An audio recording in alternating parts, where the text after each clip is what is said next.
Subscribe करें हमारे YouTube channel साधना gold को और पाएं वीडियोस सबसे पहले। बेल आइकन दबाना ना भूलें। जो भी कर्म करते हैं ना, अगर अकर्ता भाव से करेंगे तो बंधन में नहीं पड़ेंगे,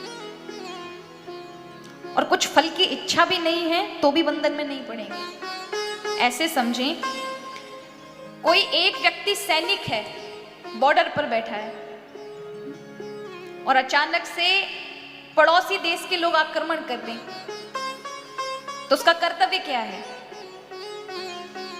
कर्तव्य क्या है कि वो अपने देश की रक्षा करे। इस समय कर्तव्य है। उसकी पर्सनली किसी से दुश्मनी नहीं है कि वो 5 व्यक्ति से उसकी कोई जातीय दुश्मनी है। वो उसको नहीं जानता, वो उसको नहीं जानते, आपस में जानकारी नहीं है, पर कर्तव्य है उसका कि उसे राष्ट्र की रक्षा के लिए धर्म सौंपा गया है कि उसके राष्ट्र पर कोई आक्रमण ना करे। तो वो जब हत्या कर देगा तो यहाँ के कानून में भी उसको कोई दोष नहीं होगा। होगा क्या कि उसे फांसी पर लटका दिया जाएगा? नहीं।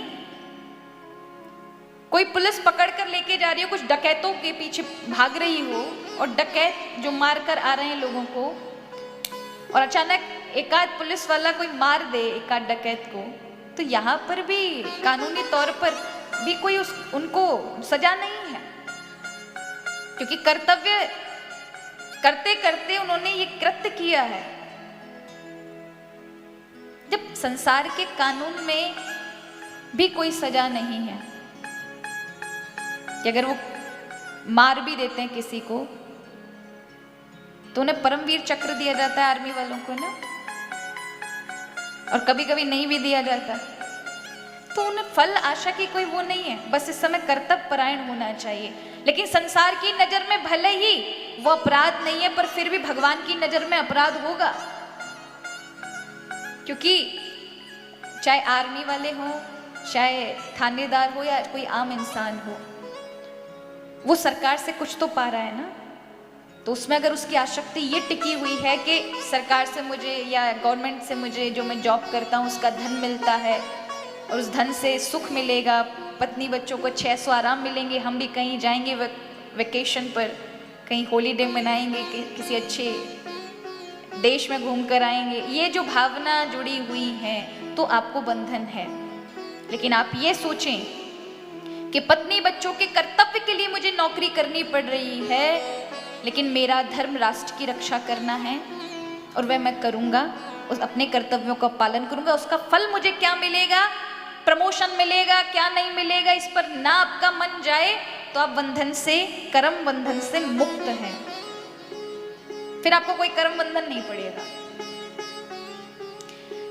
सिख धर्म में 10वें गुरु श्री गुरु गोविंद देव जी महाराज,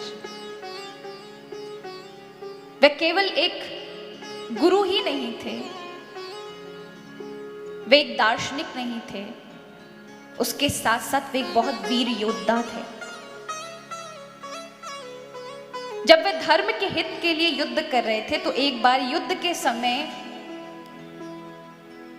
वे जिसको मारने वाले थे वो गिर पड़ा और उसने गिरते हुए गोविंद देव जी के ऊपर थूक दिया।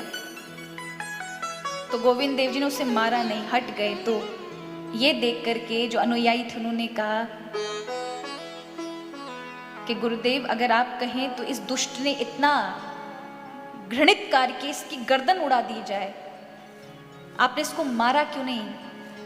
तो वे मुस्कुराते और कहते हैं अब तक मैं जो मार रहा था लोगों को वो धर्म के हित कर्तव्य के लिए कर रहा था, लेकिन जब मैं इसे मारने वाला था उस समय इसने थूक दिया तो मुझे गुस्सा आ गया, और क्रोधवश अगर मैंने इस पर आक्रमण कर दिया क्रोध के कारण तो मैं बंध जाऊंगा। क्यों? क्योंकि इस मैं इसको मैं शत्रु समझ चुका हूं। तो अब इसे ईर्ष्या से या द्वेष से होकर, क्रोधित होकर मारूंगा तो मैं बंध जाऊंगा। लेकिन इससे पहले जो मैं कर रहा था, इससे पहले जो मैं युद्ध कर रहा था वो धर्म के हित के लिए था, और उसमें मेरी किसी से कोई ज्यादा दुश्मनी नहीं थी, किसी से कोई क्रोध था ना द्वेष था, कर्तव्य होकर कर रहा था, इसलिए तो वो कर्म बंधन के चक्कर में नहीं पड़ता। वह कर्म उसे बांध नहीं सकते। नम कर्माणि लिम्पन्ति न मे कर्म फल स्पृहा इति माम यो भी जानाति कर्म भिर्न सा बध्यते। यानी ना तो कर्म उसे बांध सकते, किसको नहीं बांध सकते? जिसके अंदर अकर्ता भाव है कि मैं नहीं कर रहा, मैं तो अपने कर्तव्यों का पालन कर रहा हूं, ये तो प्रभु करा रहे हैं। क्योंकि हम जो भी कर्म करेंगे, कर्म के बिना कोई नहीं रह सकता। कोई अगर बैठा भी रहेगा तो भी आपका मन तो कर्म कर ही रहा है ना, विचारों के द्वारा। विचार कहां बंद कर देंगे आप? तो कर्म केवल शरीर से नहीं होते, शरीर से भी होते हैं, वाणी से भी होते हैं, मन से भी होते हैं। तीनों का परिणाम के रूप में आपको दुख सुख मिलते हैं। कर्मणा, वाचा और मानसिक, इन तीनों के पाप और पुण्य के स्वरूप आपको प्राप्त होता है। तो क्रियाएं नहीं रुकेंगी, पलकें झुकना, हाथ पैर चलना, वाणी का चलना, रक्त का बहना, विचारों का उत्पन्न होने, सब क्रिया होंगी। इसलिए कर्म करते रहें, फल की आशा छोड़ दें और कर्ता भाव को छोड़ दें कि आप कर रहे हैं, तो फिर आपको कर्म बंधन नहीं।